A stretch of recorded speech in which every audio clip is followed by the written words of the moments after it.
888 Go Kosher. You need a kitchen kosher in Manhattan now? Yeah, we do run a rapid response koshering service. Yep. We'll be there within the hour.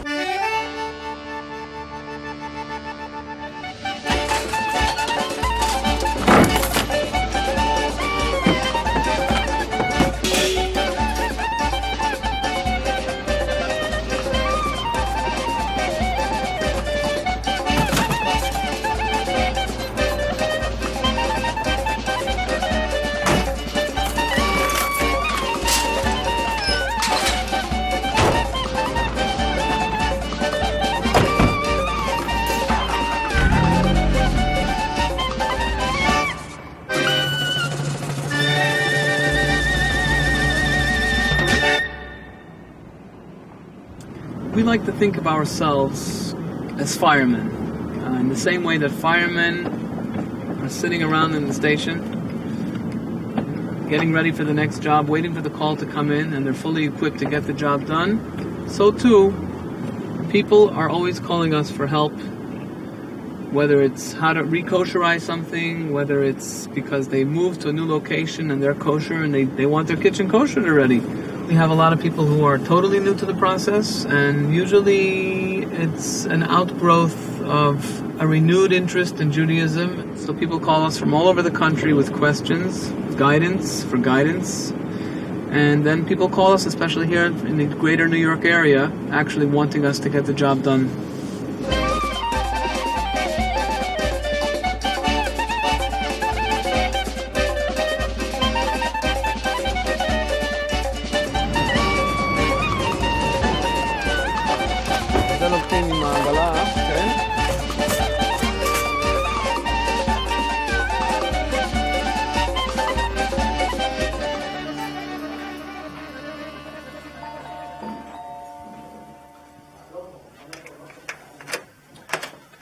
Hi, Meredith. Hi, nice Go to Kosher. meet you. Likewise, how are you? Thank you. Here's some of the crew. All right, so let's just sit down and talk for a few minutes. Sure. And a little background. If I may ask, I always ask people who... we've koshered 10,000 kitchens. Wow. There are, I guess everybody has their story. I'm just curious, how did you come to the point of becoming kosher? If I may ask. There are numerous things that brought me to Judaism, returning to Judaism, being more observant. But I think the real cherry on the top of the icing was going to my first Orthodox wedding. Mm-hmm.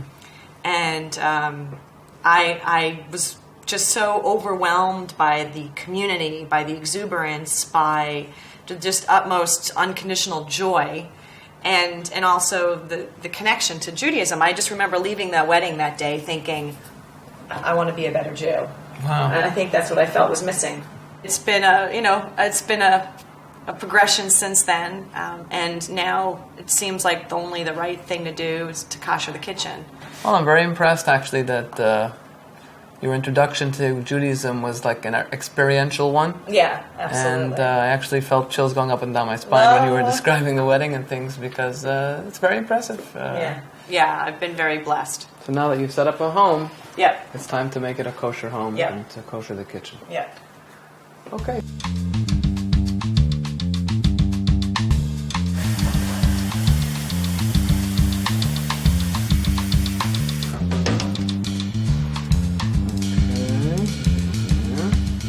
As soon as the water boils, which will be very soon, we're going to start koshering. Okay. And then we're going to be packing the stuff up to take it to the mikveh. Okay.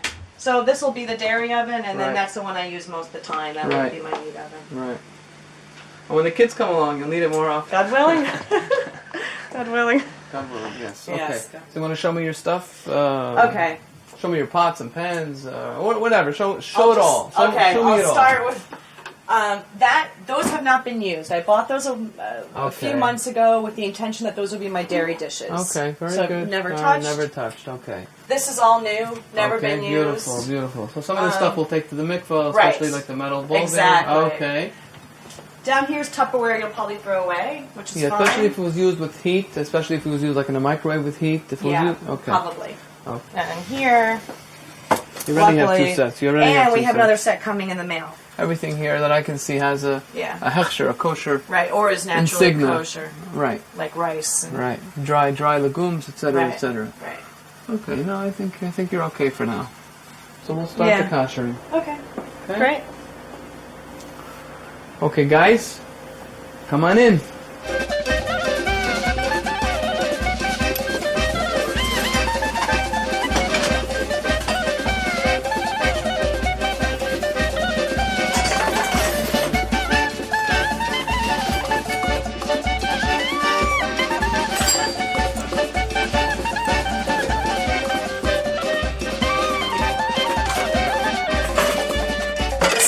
My first time koshering a kitchen and keeping a proper kosher home. I mean, we only buy kosher meat and we don't mix meat and dairy. But I've never had the proper kitchen with only designated meat dishes and only designated dairy dishes, and it's exciting.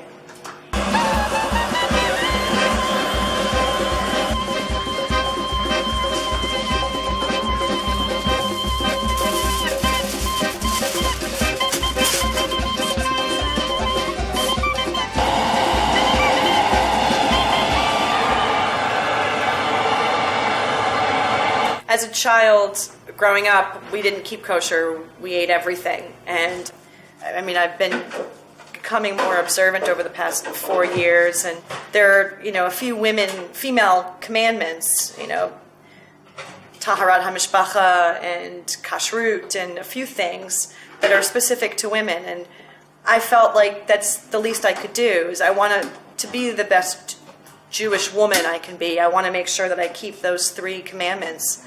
And one of them is kashrut. I found Go Kosher in Blueprint magazine, and I tore it out. I was engaged at the time.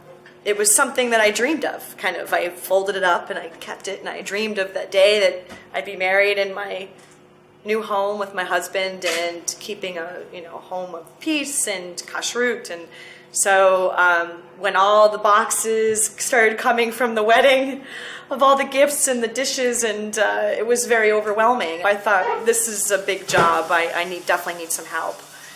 So that's why I remembered a little article of Go Kosher and called the rabbi.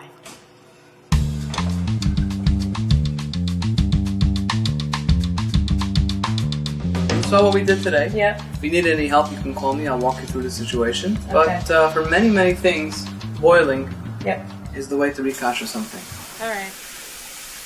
The stuff will be back within 2 hours. Good.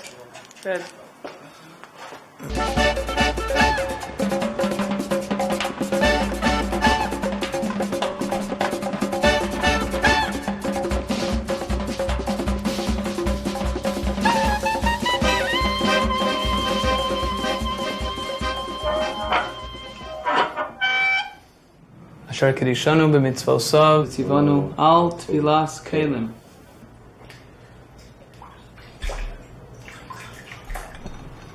A mikveh is a physical body of water built to biblical specifications, which has the power to purify and to renew.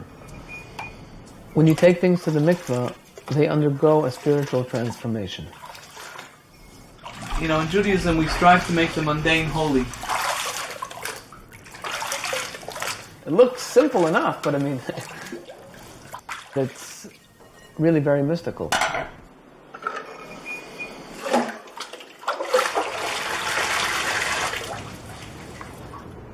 Well, I want to be in a job where I'm helping Jewish people come closer to Judaism. This is part of my training, and this is something which gives me tremendous satisfaction.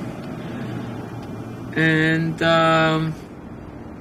in a sense, I feel that this is my mission on earth. That's why I do what I do.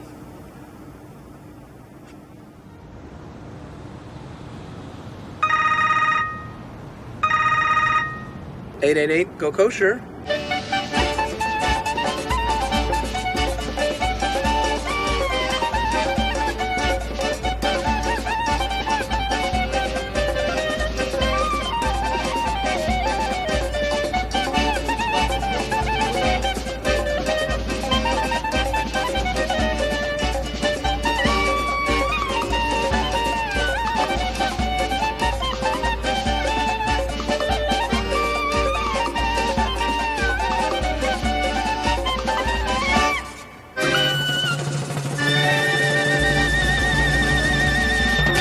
Our motto is koshering America's kitchens one at a time.